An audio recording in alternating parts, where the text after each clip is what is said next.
गुरु तुम हो ज्ञानी ज्ञान के दाता, मुनि गुरुवर को करके प्रणाम गाऊं मैं, ध्याऊं मैं सुबह शाम। तुलक सागर एक नाम एक नाम। प्रसारण पुण्यार्जक परिवार जिन शरणम तीर्थ धाम के परम संरक्षक संघपति श्री प्रदीप मामा, प्रतिभा मामी, भोपाल। और पूरी क्लास के सामने नोटबुक मेरे सामने फेंक दी। बोले मैं ऐसी घटिया नोटबुक चेक नहीं करता हूँ। वजह क्या थी? मेरी राइटिंग इतनी गंदी थी, इतनी गंदी थी, इतनी गंदी थी कि आप लिखें खुदा बाँचे, हमें ही पूछना पड़ता था बताओ हमने इसमें क्या लिखा है। इतनी गंदी राइटिंग मेरी थी। टीचर ने कहा ऐसी राइटिंग मैं चेक नहीं करता हूँ। और हमारे समय इन लोगों को भी मालूम होगा, आपके अध्यापकों को, कि पहले इंक वाला पेन चला करता था, स्याही भरी जाती थी तब पेन से लिखते थे। शाम तक जब स्कूल से घर लौटते थे तो हाथ नीले पीले हो जाया करते थे, लगता था कि बच्चा पढ़ लिख करके आ रहा है। या कभी कभी तो शर्ट की जेब में भी नीला धब्बा लग जाया करता था। कभी कभी लिखते लिखते लीक कर जाए तो कॉपी में भी धब्बा हो जाता था। उस शिक्षक ने कहा इतनी गंदी राइटिंग वाली नोटबुक में चेक नहीं करता हूं। और उन्होंने सब बच्चों के सामने मेरी नोटबुक फेंक दी। मुझे बहुत अपमान लगा, बहुत बुरा लगा। उन्होंने, मेरी आंख में आंसू आ गए, क्योंकि अकेले में करो तो कुछ भी है, पब्लिक में बेइज्जती पूरी क्लास में। और हम जिस स्कूल में पढ़ते थे वहां लड़के लड़की साथ पढ़ा करती थी, और लड़के की बेइज्जती हो तो इनको इतना मजा आता है, इतना मजा आता है, ताली बजा बजा करके हंसने लगती हैं। बड़ी बेइज्जती हुई। मैंने अपनी कॉपी उठाई, नोटबुक उठाई। शिक्षक ने कहा इधर आओ, तुमको बहुत दुख हुआ? मैंने कहा बहुत दुख हुआ। तो बोले क्या करोगे, अगली बार कॉपी कैसे चेक करोगे? तो मैंने कहा कि बताएं सर, ये राइटिंग तो मेरी नहीं सुधरने वाली है। उन्होंने कहा कोशिश करो, कोशिश करने वालों की कभी हार नहीं हुआ करती है जिंदगी में, प्रयास करिए, एक दिन तुम्हारी राइटिंग अच्छी होगी। उन्होंने मुझे पेन पकड़ना सिखाया। जब मैं पहले लिखता था तो पेन को बहुत नीचे से पकड़ता था, इसलिए अक्षर बिगड़ जाते थे। उन्होंने कहा ना ज्यादा ऊपर पकड़ना ना नीचे पकड़ना, परिमित दूरी पर पेन पकड़ना, और फिर धीरे धीरे लिखने का प्रयास करना, फास्ट लिखने का प्रयास नहीं करना। उस शिक्षक ने मुझे कहा कभी भी रफ कॉपी बनाने की कोशिश नहीं करना, अधिकतर राइटिंग रफ कॉपी में बिगड़ा करती है। जब भी लिखो तो फेयर कॉपी की तरह लिखना चाहिए आदमी को। वह गांठ मैंने बांध ली और मैंने कहा कि सर मुझे टाइम दीजिए। उन्होंने कहा 3 महीने का समय देता हूं। 3 महीने बाद जब मेरी कॉपी चेक हुई, नोटबुक चेक हुई, मैंने बहुत प्रयास किया, डंडे भी मुझे पड़े, लेकिन मैंने कहा कि राइटिंग सुधार के रहूंगा चाहे कुछ भी हो जाए। 3 महीने बाद जब उन्होंने देखा नोटबुक में मेरा नाम था लेकिन अक्षर बदले बदले हुए थे, उस टीचर ने मुझे बुलाया, ये तुम्हारी राइटिंग है या तुमने किसी और से लिखवाया है? मैंने कहा सर मैं अभी लिख के बता सकता हूं। और जब लिख करके दिया तो टीचर ने उस दिन मुझे कहा कि जाओ, आज तुमने मुझे विद्यार्थी होने का गौरव प्राप्त कर लिया है। उन्होंने अपने जेब में लगी हुई कलम मुझे इनाम में दी और कहा, मेरा हाथ पकड़ के उन्होंने कहा देखो इस क्लास का ये बच्चा है जिसने 3 महीने में पूरी क्लास में सबसे सुंदर राइटिंग करके दिखाई है। ध्यान रखिए, ठान लोगे काम जरूर होगा, पहले से ही हार जाओगे तो कुछ नहीं होगा। आपसे मैं निवेदन करता हूं, स्कूल में टीचर जितना पढ़ाता है यदि उतना ही पढ़ोगे तो पासिंग मार्क आएंगे और इससे ज्यादा आने वाले नहीं है। एक बार दुर्योधन ने द्रोणाचार्य से पूछा कि हे गुरुदेव एक बात बताओ, आप मुझे भी पढ़ाते हैं और अर्जुन को भी पढ़ाते हैं, 5 पांडव और कौरव द्रोणाचार्य से शिक्षा प्राप्त करते हैं। द्रोणाचार्य से कहा बताओ अर्जुन श्रेष्ठ धनुर्धर क्यों हो गया और मैं दुर्योधन श्रेष्ठ धनुर्धर क्यों नहीं हुआ, मैं श्रेष्ठ योद्धा क्यों नहीं बन पाया? द्रोणाचार्य ने कहा हम तो दोनों को समान पढ़ाते हैं। एक टीचर एक क्लास में 20-30 बच्चों का क्लासरूम होता है, एक टीचर 1 घंटे 40 मिनट में एक सा ही पढ़ाता है। किसी के ज्यादा नंबर आते हैं, किसी के कम आते हैं, तो क्या विद्यार्थी मतभेद करके पढ़ाता है? द्रोणाचार्य ने कहा कि मैंने तो तुमको एक सी शिक्षा दी है, फिर बताओ गुरुदेव अर्जुन प्रथम क्यों आता है और मैं दुर्योधन पीछे क्यों रह जाता हूं? द्रोणाचार्य ने कहा कि मालूम है अर्जुन इसलिए प्रथम आता है कि दुर्योधन तुम उतना ही पढ़ते हो जितना मैं पढ़ाता हूं, और अर्जुन उतना पढ़ता है, कल क्या पढ़ना है वो आज पढ़ के आता है, इसलिए वो श्रेष्ठ धनुर्धर हो जाया करता है। तुम उतना ही अभ्यास करते हो जितना मैं तुम्हें सिखाता हूं, उससे आगे पढ़ने का प्रयास नहीं करते हो।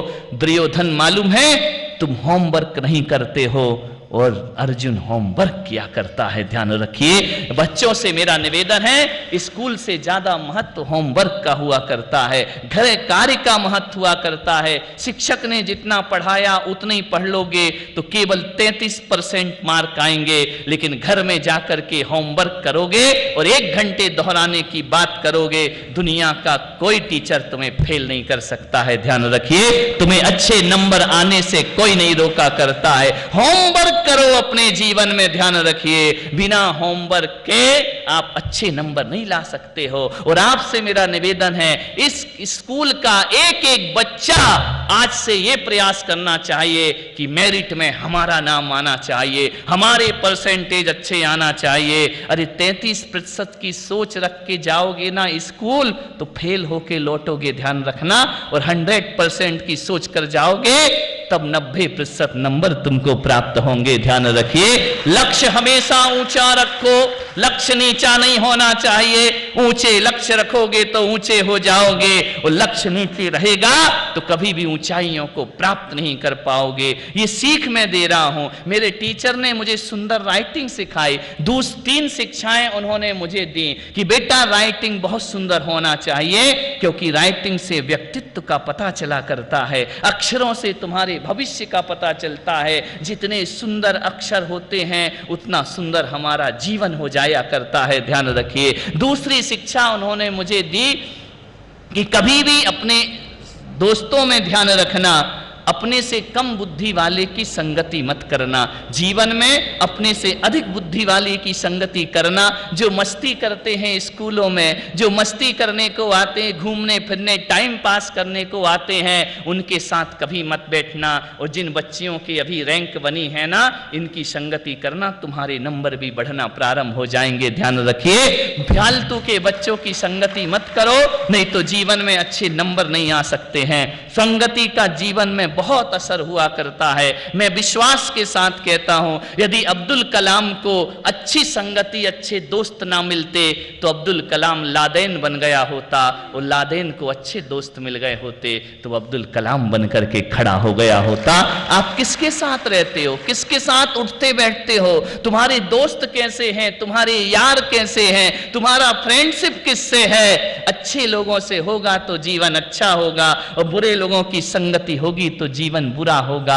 एक बात याद रखना, आकाश से एक बूंद पानी गिरती है और वह बूंद यदि समुद्र में चली जाए तो खारी हो जाया करती है, और वही बूंद आकाश से जो गिर रही है सांप के मुंह में चली जाए तो जहर बन जाती है, और वही आकाश की बूंद नीम के पेड़ में चली जाए तो कड़वा रस बन जाती है, और वही आकाश की बूंद गन्ने के खेत में चली जाए तो मीठा रस बन करके हमारे सामने आ जाया करती है।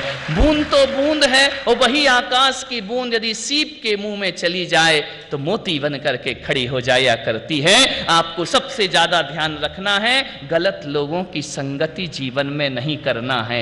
एक बात याद रखना, बिना दोस्त के रह जाना, लेकिन गलत आदमी को अपना दोस्त जिंदगी में कभी नहीं बनाना है। संगति बहुत अच्छी होना चाहिए। तीसरी बात जो मैं आपसे कह रहा हूं, जो बहुत महत्वपूर्ण है कि हमें अपने जीवन में इस चीज का ध्यान रखना है, कपड़े भले 2 जोड़ी हमारे पास हों लेकिन गंदे नहीं होना चाहिए, बहुत साफ कपड़े होना चाहिए। कोई जरूरी नहीं है कि 10-10 जोड़ी कपड़े और सारे गंदे हैं, आपका व्यक्तित्व पता चल जाता है। मेरी माँ ने मुझे कहा था, बेटा ऐसा भोजन करना, ऐसा थाली में ऐसा खाओ, इतनी सफाई से खाओ कि बाजू वाले को मन करे कि मैं भी तुम्हारे साथ भोजन कर लूं। इतनी गंदगी से मत खाओ, गिरा गिरा के उंगलियों को छपा करके कि बाजू वाला कहे मैं किसके साथ बैठ गया हूं। ध्यान रखना है, 2 जोड़ी कपड़े हों लेकिन साफ होना चाहिए। आपकी थाली में चटनी रोटी हो लेकिन इतने सलीके से खाइए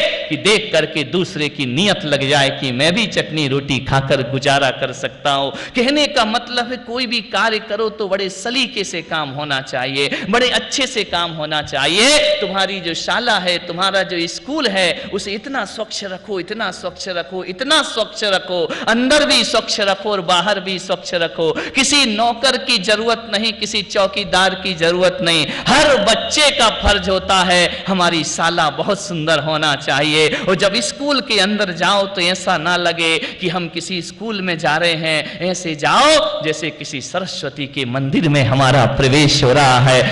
वंदना करो उसके, ऐसा हमारा जीवन हो, बहुत अच्छा जीवन बनाओ। गंदगी से बिल्कुल मत रहो, सफाई से रहो, हजार बीमारियां आपसे दूर हो जाएंगी। गंदे मत रहिए, स्वच्छ रहिए। मकान स्वच्छ करो, गलियां स्वच्छ करो, स्कूल स्वच्छ करो अपना जीवन में, तो हम जीवन में कुछ अच्छा अपना कर पाएंगे। और एक बात याद रखना, जब भी तुम इस स्कूल से पढ़ करके निकलो तो एक बात याद रखना, ऐसी जिंदगी मत बताना कि तुम्हें बताना पड़े कि हम कचनेर के अमुक स्कूल से पढ़े हैं, हम जैन स्कूल से पढ़े हैं। एक बात याद रखना, स्कूल तुम्हारी पहचान नहीं होना चाहिए, तुमसे स्कूल पहचाना जाना चाहिए कि हमारा स्कूल का वो स्टूडेंट है जो ऊंचाइयों को प्राप्त करता है। मान्यवर, आपसे मैं निवेदन कर रहा हूं बड़ी विनम्रता के साथ, कहना मुझे बहुत कुछ था लेकिन समय की अपनी मर्यादा है। मैं इतना ही आपसे आग्रह करने जा रहा हूं कि जीवन में हर चीज, कोई भी चीज आसानी से नहीं मिला करती है, हर चीज के लिए परिश्रम करना पड़ता है। एक बात याद रखना, एक शेर है और एक हिरण है। शेर को देखो और हिरण को देखो तो एक बात याद रखना, हिरण से कहना पड़ता है तुझे जीना है तो भागना पड़ेगा, और शेर को कहना पड़ता है तुझे जीना है तो भागना पड़ेगा। ध्यान रखना, शेर कितना भी बलवान क्यों ना हो, जिंदा रहने के लिए उसे शिकार के पीछे भागना पड़ता है। यदि शेर को जीना है तो उसे भी भागना पड़ेगा, मेहनत करना पड़ेगी। और हिरण को जीना है, उसे भी बचना है तो भागना पड़ेगा। अरे शेर हो या हिरण हो, बिना मेहनत के जीवन में किसी को कुछ प्राप्त नहीं हुआ करता है। मेहनत हमारे जीवन का लक्ष्य होना चाहिए, परिश्रम हमारे जीवन का लक्ष्य होना चाहिए, तो हम अपने जीवन में बहुत कुछ कर सकते हैं। एक 16 किलोमीटर दूर एक बच्चा स्कूल आता है, उसके पास पहनने को चप्पल नहीं हुआ करती है, उसके पास गाड़ी में बैठने के लिए पैसे नहीं हुआ करते हैं, फटे चिथे कपड़े पहन करके आता है, रोज स्कूल में लेट हो जाता है और क्लास टीचर रोज उसे पनिशमेंट दिया करता है। क्लास के अंदर आने की जरूरत नहीं है, दरवाजे के सामने खड़े रहो। वो बच्चा दरवाजे के सामने खड़ा हो जाता है। टीचर 40 मिनट के पीरियड के बाद जब क्लासरूम से निकलता है, उस बच्चे की कॉपी में देखता है उसने पूरे सवाल हल किए हैं जो टीचर ने बोर्ड पर कराए। उसने कहा उस बच्चे से कि इधर आओ, मैंने तो तुम्हें सजा दी थी, मैंने तुम्हें पनिशमेंट दिया था कि तुम बाहर बैठे रहो। एक बात बताओ, जब तुम्हें सजा मिली थी तो तुमने नोटबुक में सवाल हल कैसे कर लिए? उस बच्चे ने कहा कि सर, आपने मुझे क्लासरूम के अंदर नहीं आने को बोला था, पढ़ाई नहीं करने को नहीं बोला था। सर, जिसको पढ़ना है बाहर बैठ के भी पढ़ सकता है, और जिसे नहीं पढ़ना है वो अंदर बैठ के भी पढ़ाई नहीं कर सकता है। टीचर ने उस बच्चे का हाथ पकड़ा, क्लासरूम में ले गए। ये बच्चा जीवन में ऊंचाइयां प्राप्त करेगा। ये नहीं देखता है कि मैं फर्नीचर पर बैठा हूं या जमीन पर बैठा हूं। जिसको पढ़ना है वो पढ़ लेता है। टीचर ने पूछा कि तुम रोज लेट क्यों आते हो? बोला मेरा घर 16 किलोमीटर दूर है, मुझे पैदल आना पड़ता है पढ़ाई के लिए। तुम्हारी पढ़ाई में इतनी लगन है। सर, मैं पढ़ना चाहता हूं, और मैं ये नहीं कहना चाहता हूं कि कल से लेट आऊं तो तुम मुझे अंदर बिठाना। सर, तुम अपना काम करना, मैं अपना काम करूंगा। मालूम है वो बच्चा कौन है? वह छोटा सा गरीब बच्चा इस देश का राष्ट्रपति KR नारायणन बन करके खड़ा हो जाया करता है। वह ऊंचाइयों को प्राप्त करता है। साधनों से ज्ञान नहीं मिला करता है, साधना से ज्ञान मिला करता है। तुमको महंगे महंगे पेन चाहिए, महंगे महंगे स्कूल चाहिए, महंगे महंगे तुमको ट्यूशन चाहिए, इनसे जिंदगी महान नहीं हुआ करती है। जिसको महान बनना है वह कहीं भी रह करके महान बन जाता है। यहां से घर जाओ, ये बैग फेंक दिया, जूते चप्पल यहां फेंक दिए, कपड़े वहां फेंक दिए, माता संभाल रही है, माँ उसे उठा के रखती है। क्या यही स्कूल से शिक्षा हम प्राप्त किया करते हैं? ध्यान रखना, जो व्यक्ति सरस्वती का सम्मान नहीं करता, सरस्वती भी उसका सम्मान नहीं किया करती है। ध्यान रखिए, ज्ञान का सम्मान करना सीखिए। जीवन में बहुत कुछ हमारे जीवन में उपलब्धियां हो जाएंगी। आप सब बच्चों ने मुझे यहाँ पर सुना है और मेरे विहार का समय है, मुझे जाना है। और सचमुच कहता हूँ कि मुझे कचनेर आकर इस बार बहुत आनंद की प्राप्ति हुई, बहुत आनंद मिला। और यहाँ के ट्रस्टी गणों ने, अध्यापक गणों ने मुझे आपसे मिलने का अवसर प्रदान किया और मुझे चातुर्मास के बाद फिर कचनेर वापस आना है बाबा के चरणों में अपना माथा टेकने के लिए। तो मैं सबको यही कहता हूँ कि बच्चों को जो 2-3 सीख मैंने दी हैं उसे जीवन में अपनाएं। और अंतिम बात कहता हूँ, जिंदगी में सब कुछ कर लेना, जिंदगी में कुछ भी कर लेना, लेकिन कभी अपने शिक्षक का अपमान नहीं करना अपनी जिंदगी में। जब भी स्कूल में आओ सबसे पहले अपने शिक्षक के चरण स्पर्श करो, उसके बाद अपनी पढ़ाई प्रारंभ करो।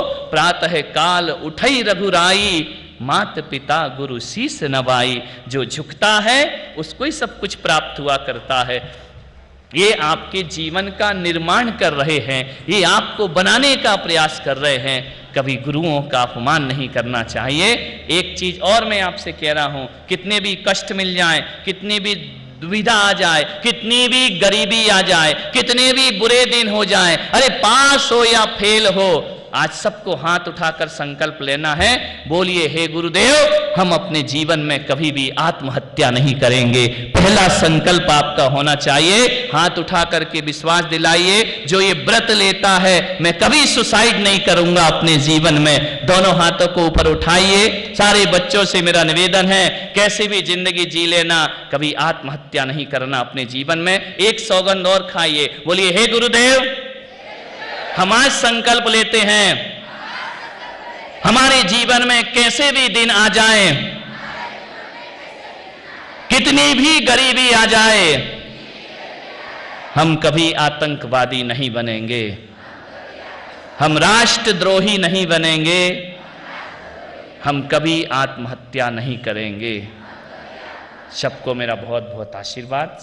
सबने संकल्प लिया है, इस संकल्प को जीवन में रोज दोहराना है। हमने किसी संत के पास बैठ कर के संकल्प लिया। ये पुस्तक है मेरी, भारत भाग्य विधाता। ये विद्यार्थियों के लिए लिखी गई पुस्तक है। मैं चाहता हूं कि सारिका राहुल आयुष जी की तरफ से यह पुस्तक प्रसारण पुण्यार्जक परिवार जिन शरणम तीर्थ धाम के परम संरक्षक संघपति श्री प्रदीप मामा, प्रतिभा मामी, भोपाल। गुरु तुम हो ज्ञान